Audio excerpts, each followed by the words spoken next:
This is a review of this new Samsung Chromebook.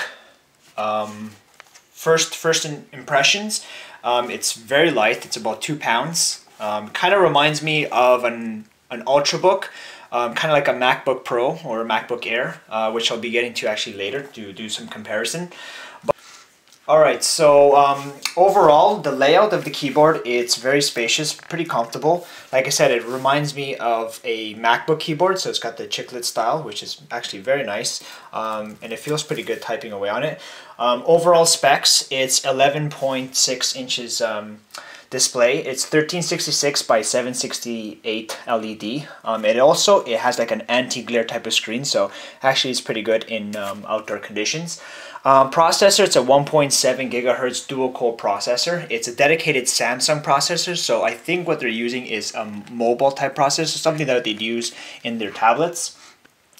It has 2 gigabytes of RAM, and this has a 16 gigabyte solid state drive. So that's kind of like the main feature about this laptop, that it's really good for boot up time, which that's what solid state drives are known for. And battery life is about 6 hours, depending on your usage.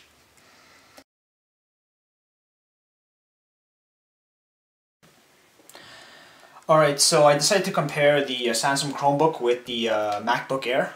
The reason is because I think the design is pretty similar. So just quickly to do a comparison of the ports available on each model. We have a USB 3.0, USB 2.0, HDMI output and the charger.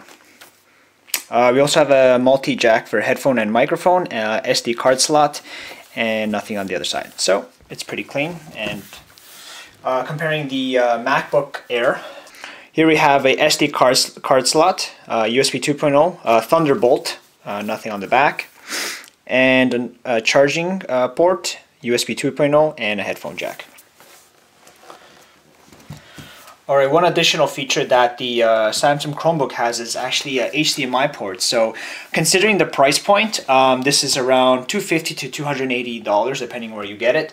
It actually comes with a USB 3.0 port and an HDMI port. So the MacBook, which is obviously is a high-end laptop and much more expensive, it doesn't have either one of them, but of course you can always buy HDMI adapters. This connects to the Thunderbolt port. Okay, so now we're going to compare boot up time. So the main feature of both of these is that they actually have an SSD, a solid state drive, as their main hard drive that their operating system is installed.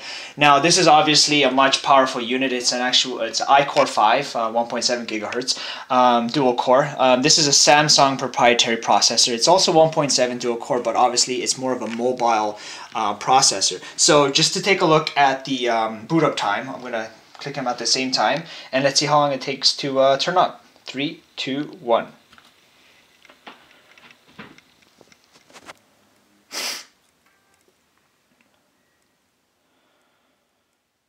So the Chromebook signed in.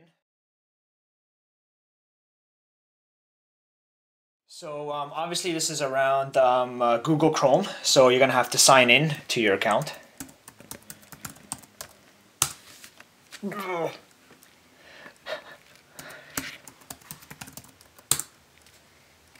Okay, so upon signing in, this is pretty much it. So obviously anyone who knows Chrome OS, it's built around the Chrome web browser.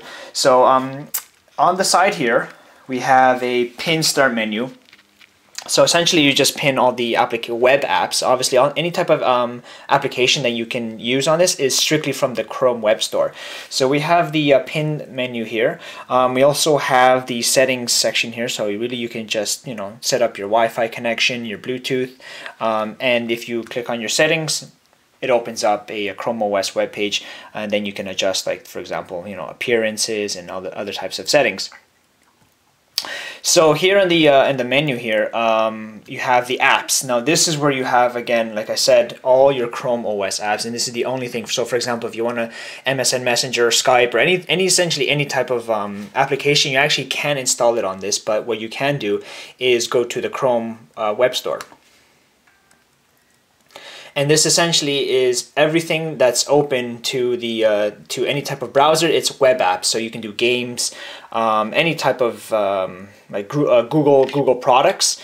It's all linked up there. So you actually can use this offline. So for example, like I said before, it has a 16 gigabyte solid state drive. So under files, you have your internal files that actually save to the solid state drive, or you have your Google Drive. So it's automatically, those are the way it organizes all your files.